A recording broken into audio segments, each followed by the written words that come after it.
நான் தான் சார் உங்களுக்கு ஃபோன் பண்ணேன். எல்லாம் சரியா இருக்கான்னு பார்த்துங்க. அதெல்லாம் இருக்கட்டுப்பா, முதல்ல கை கொடு. Hello sir. ஒரு நிமிஷம் பேசிட்டு. Okay sir. என்ன கிளம்பிட்டியா?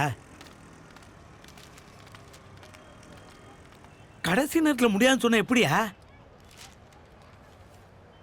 இந்த பாரு, 3 லட்சங்கிறதுல 4 லட்சமாக வாங்கி தரேன். சின்ன ஆக்சிடென்ட் கேஸ் தான், 2 நாளில் ஜாமீனில் எடுத்துருவோம். ஒரு நிமிஷம்பா. Hello hello.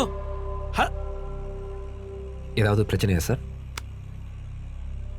ஒரு வாரத்தில் வெளிநாடு போக வேண்டிய பையன் நேற்று ராத்திரி ஃப்ரெண்ட்ஸுங்களோட நல்லா குடிச்சிட்டு கார் எடுத்துகிட்டு போய் ஆக்சிடென்ட் பண்ணிட்டான்.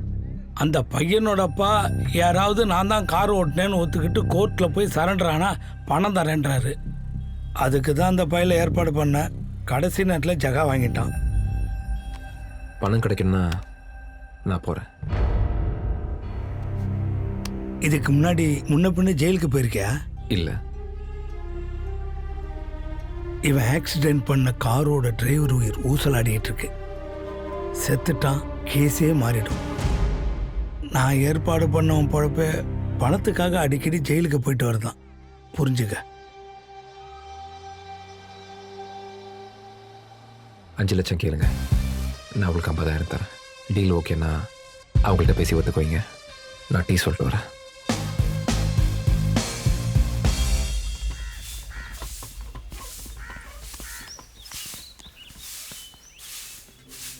அந்த கார் ஆக்சிடெண்ட் எதிர்பாராமல் நடந்ததா இல்லை யார்கிட்டையும் பணம் வாங்கிட்டு செஞ்சியா? ஏன் கேட்குறீங்க? நீ ஆக்சிடெண்ட் பண்ண செல்வா என் கூட பிஸ்னஸ் பார்ட்னராக இருந்தவன். என்னை ஏமாற்றி என்னோட பணத்தெல்லாம் எடுத்துக்கிட்டான். அந்த கோவத்தில் அவன் கதையை முடிக்க நான் பிளான் பண்ணேன்.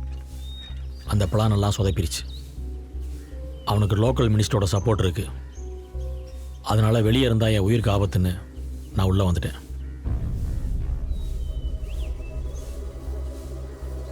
ஆனால் அவனை பார்த்தா மணிமரால் மாதிரி தானே தெரியுது.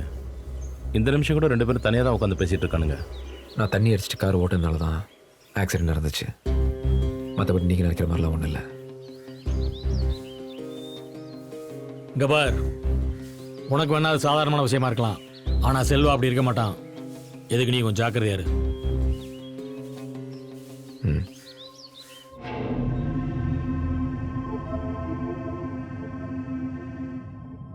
நான் யாருன்னு தெரியுதா? தெரியல. இருட்டில் சரியா தெரியல போல இருக்கு. நீ ஆக்சிடென்ட் பண்ணி முடிக்க பார்த்த செல்வரத்னம்.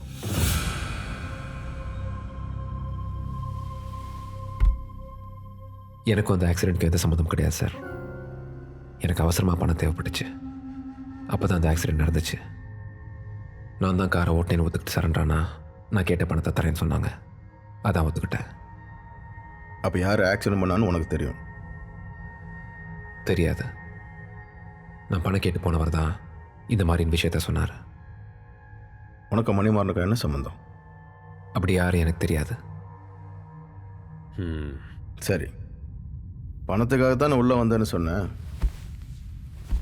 நானும் உனக்கு பணம் தரேன். உள்ள ஒருத்தவங்கிட்ட சிரித்து பேசிக்கிட்டு இருந்தான் பாரு, அவன் தான் மணிமாறன். நீ ஒன்று செய், அவனை உள்ளே வச்சே போட்டு. உனக்கு எந்த பிரச்சனையும் வராமல் நான் உன்னை வெளியே கொண்டு வரேன். சரியா? முடியாது. நீ பண்ண மாட்டேன்னு எனக்கு தெரியும்.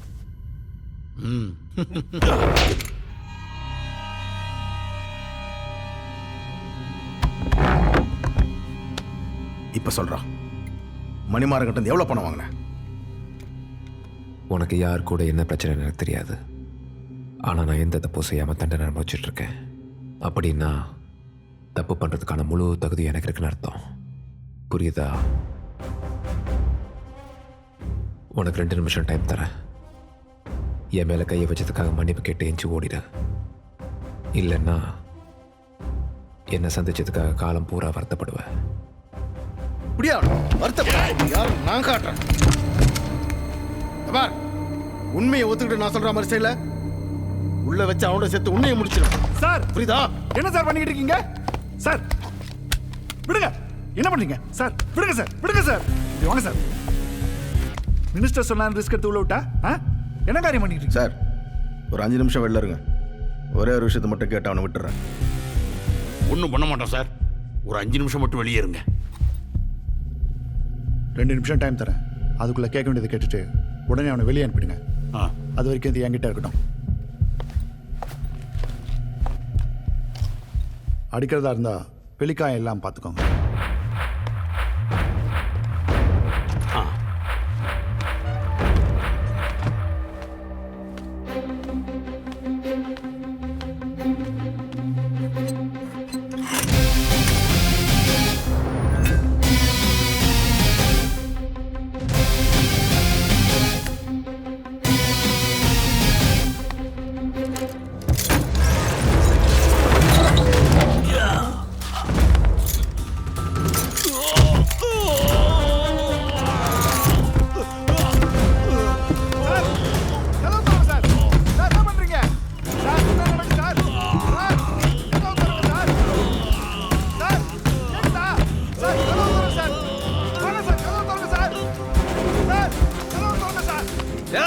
நீ மட்டும் கதவை திறந்தா இவன் கதையை இங்கேயே முடிச்சிருப்போம்.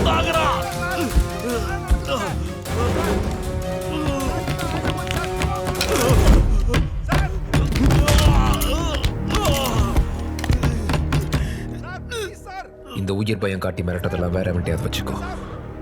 எல்லாத்துக்கும் துணிச்சுதான்டா உள்ள வந்திருக்கேன்.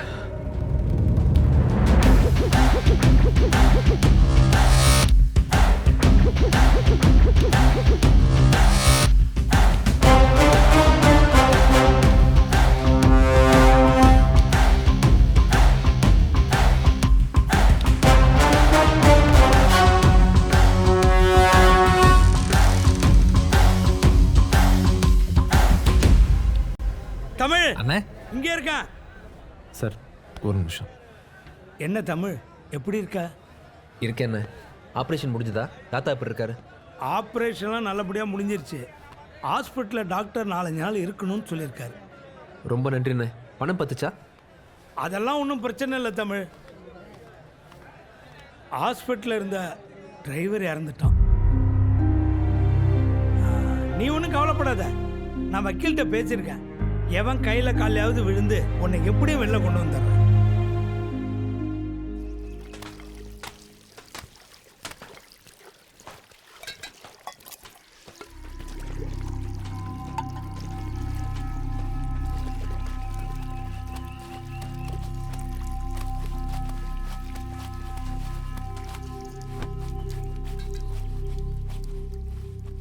செல்வா இங்கே வந்து உன்னை மிரட்டிட்டு போனானாமே, என்கிட்ட சொல்லவே இல்லை. நான் உங்க ஆளான்னு கேட்டாரு. இல்லைன்னு சொன்னது போயிட்டாரு. அப்படியா? வேற எதுவும் நடக்கல. செல்வா கழுத்துகள் முடைஞ்சு ஹாஸ்பிட்டல் அட்மிட் ஆயிருக்கான், தெரியுமா? இங்க பார், செல்வாவை பற்றி எனக்கு நல்லா தெரியும். உன்னை முடிக்காம அவன் அடங்க மாட்டான். என்கிட்ட வேலைக்கு சேர்ந்துறியா? உன்னை நான் காப்பாத்துறேன்.